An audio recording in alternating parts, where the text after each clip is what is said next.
ধন্যবাদ এবং স্বাগত জানাচ্ছি আরেকটি ভিডিওতে। আজকে কথা বলবো জার্মানির আবহাওয়া কি বিষণ্ণতা তৈরি করে, মানসিক স্বাস্থ্যের যে প্রভাব সে বিষয় নিয়ে কথা বলবো। খুবই গুরুত্বপূর্ণ। যারা জার্মানিতে থাকে, আপনার বাচ্চা অথবা আপনারা যারা আছেন অথবা আপনার বাবা মা, বৃদ্ধ বাবা মার ক্ষেত্রে এই ভিডিওটি খুবই গুরুত্বপূর্ণ।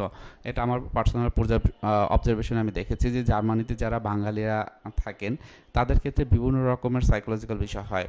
সো এই সাইকোলজিক্যাল বিষয়গুলো নিয়ে আমি কথা বলবো। সাইকোলজিস্ট আসাদুজ্জামান রাজু আকন, আপনারা অনেকে আছেন যে জার্মানিতে থাকা অবস্থায় আমাদের কাছে কাউন্সেলিং নিয়ে থাকেন। তাদের কাছ থেকে আমি যখন অ্যাসেসমেন্ট করি বা ডায়াগনোসিস করে তাদের বর্তমান অবস্থাগুলো বোঝার চেষ্টা করি, দেখা যায় যে অনেকের ক্ষেত্রেই কিন্তু বিভিন্ন রকমের আবহাওয়া ঘটিত সমস্যা, আপনারা জানেন বিষণ্ণতা বলা হয়, সিজনাল অ্যাফেক্টিভ ডিসঅর্ডার স্যাড বলা হয়, এটি কিন্তু তাদের ভিতরে অনেক বেশি থাকে।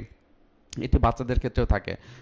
এখন জার্মানির আবহাওয়া বিষণ্ণতার প্রভাব যেটা হয় এর কারণ কি বা এর প্রভাবটা কতটুকু সে বিষয়টা তো আমাদের অবশ্যই জানা দরকার। আপনারা যারা জার্মানিতে যাবেন বা এখন আছেন বিষয়টি মাথায় রাখবেন। বেশ কিছু বিষয় আছে যেগুলো সাইকোলজিক্যাল এবং ফিজিক্যাল, সেগুলোকে গুরুত্ব না দিয়ে আমরা কিন্তু চলতে পারি না। অনেক সময় দেখা যায় নিজেদের ভিতর বিভিন্ন রকমের দ্বন্দ্ব হয় এবং সেটা থেকে হয়তো বা অনেক সময় নিজেদের ভিতরে সম্পর্কটা কিন্তু অনেক দূরে চলে যায়। সো এই ক্ষেত্রে যেটা আমরা দেখি যে সূর্যের আলো কম হওয়া, দেখা যায় যে বেশিরভাগ সময় একটা গ্লোমি ভাব থাকে, ডার্কনেস থাকে, এবং সেই ক্ষেত্রে তাদের ভিতরে বিভিন্ন রকমের বিষণ্ণতার যে বিষয়গুলো, বিষণ্ণতার লক্ষণগুলো কিন্তু হয়। অনেক সময় তাদের ভিতরে ভিটামিন ডি এর ঘাটতি হয় এবং ঠান্ডা এবং মেঘলা আবহাওয়া হওয়ার কারণে দেখা যায় অনেক সময় অনেকের মেজাজ খারাপ থাকে, একাকিত্ব বোধ থাকে, অলসতা তৈরি হয়, কারোর সাথে মিশতে চায় না। অনেক সময় অনেকে দেখা যায় যে অতিরিক্ত পরিমাণ বাসাতে থেকে ঘুমায়, আবার অনেকে এমনও আছে যে একদম ঘুমায়ও না। অনেকে মনে করেন বাসাতে থাকা অবস্থায় অতিরিক্ত খেয়ে ফেলে, আবার অনেকে কিন্তু খাওয়া দাওয়া করে না।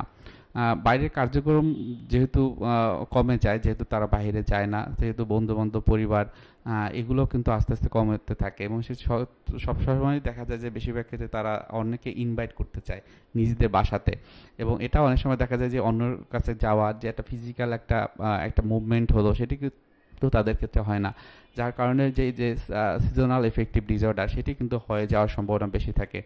অনেক সময় দেখা যায় যে যখন হাঁটাচলা করা হয়, মুভমেন্ট হয়, তখন আমাদের শরীর থেকে যে কর্টিসল হরমোনটা একটা ব্যালেন্স হয়। দেখা যায় যে এটা যদি বাহিরে না যাওয়া হয়, বিভিন্ন কাজ না করা হয়, তখন নিজেদের ভিতরে যে স্ট্রেস বা অ্যাংজাইটি কিন্তু বৃদ্ধি পেতে থাকে ফিজিওলজিক্যাল কোনো কারণে। তাহলে কি হয় যে আবহাওয়ার কারণেই কিন্তু এতগুলো সমস্যা হচ্ছে। আচ্ছা, এখন যদি এমন হয় যে কিভাবে এই যে বিষণ্ণতা হয় এটাকে দূর করার জন্য কিভাবে কি করবেন? আপনার মনে করেন যে আপনারা যারা ওই জার্মানিতে আছেন, অনেক সময় সঠিকভাবে সূর্যের আলোটা কিভাবে আপনি গ্রহণ করতে পারেন এবং হয়তোবা কিছুক্ষণ হাঁটাহাঁটি করতে পারেন। একটু খুব বেশি স্পিডে হাঁটলেন। এটা শরীরে ভিটামিন ডি তৈরি করবে। দেখবেন যে বিষণ্ণতা যাদের ভিতরে থাকে, আপনাদের বাচ্চাদের ভিতরে বা আপনাদের ভিতরে, এটা কিন্তু কমে যাবে। নিয়মিত ব্যায়াম করা খুবই গুরুত্বপূর্ণ। সেক্ষেত্রে ইয়োগা প্র্যাকটিস বা বাসাতে ইনডোর যে এক্সারসাইজগুলো করা যায় সেগুলো করতে পারেন। আশেপাশে হয়তোবা হাঁটা চলার মাধ্যমে যে সময়টা কোনো রকমের বরফ থাকে না বা আবহাওয়াটা ভালো থাকে, সেগুলো সময়গুলো কিন্তু করতে পারেন। সঠিক খাদ্যাভ্যাস গড়ে তোলা খুবই গুরুত্বপূর্ণ। আপনারা যারা জার্মানিতে আছেন তারা জানেন বিভিন্ন রকমের খাওয়া দাওয়া আপনারা করতে পারেন। দেশি বিভিন্ন রকমের শাকসবজি ওখানে কিনতে পাওয়া যায়।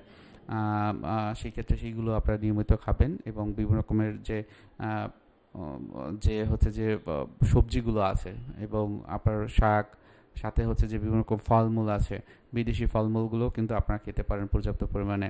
একটা জিনিস বলবো, মেডিটেশন এবং রিল্যাক্সেশন এক্সারসাইজ আপনারা যারা জার্মানিতে আছেন তারা রেগুলারলি করবেন। আপনার হয়তো এমন হয় যে মানসিক শান্তির জায়গাটিতে আপনার বিভিন্ন রকমের যে যে অপরচুনিটিগুলো সেটা আপনার জার্মানি থেকে পান, কিন্তু আপনারা যদি রেগুলারলি এটা মেডিটেশন এবং রিল্যাক্সেশন এক্সারসাইজগুলো করেন, যেমন শ্বাস প্রশ্বাসের ব্যায়াম, কোনো একটা জায়গাতে বসে থেকে আপনার শ্বাস নেওয়া এবং শ্বাস ছাড়ার উপরে মনোযোগ দেওয়া, এগুলো যদি করতে পারেন তাহলে দেখবেন যে আপনার ভিতরে যদি অ্যাংজাইটি থাকে বা বিভিন্ন রকমের বিষণ্ণতাও তৈরি হয়, সেটি কিন্তু মোটামুটি একটা কিন্তু ব্যালেন্স নিয়ে আসতে পারবেন। খুব বেশি সমস্যা হলে আমি অবশ্যই বলবো, জার্মানিতে এই ধরনের সমস্যা আমি প্রায় দেখি, সেক্ষেত্রে আপনারা অবশ্যই কাউন্সেলিং নেবেন, প্রফেশনাল কোনো কাজের কাউন্সেলিং সাইকোলজিস্টের কাছ থেকে, এবং গ্রাজুয়ালি দেখবেন আপনার সমস্যা থেকে আপনি নিজে নিজে মুক্তি হতে পেরেছেন এবং আপনার প্রোডাক্টিভিটি আগের থেকে বহু গুণে বৃদ্ধি পেয়েছে। সো আজকে ভিডিওটি এখানে রাখছি। কারো কোনো প্রশ্ন থাকলে অবশ্যই কমেন্টে জানাবেন এবং আপনি যদি আমার চ্যানেল নতুন হয়ে থাকেন অবশ্যই চ্যানেলটি সাবস্ক্রাইব করে রাখবেন। ভালো থাকেন। আসসালামু আলাইকুম।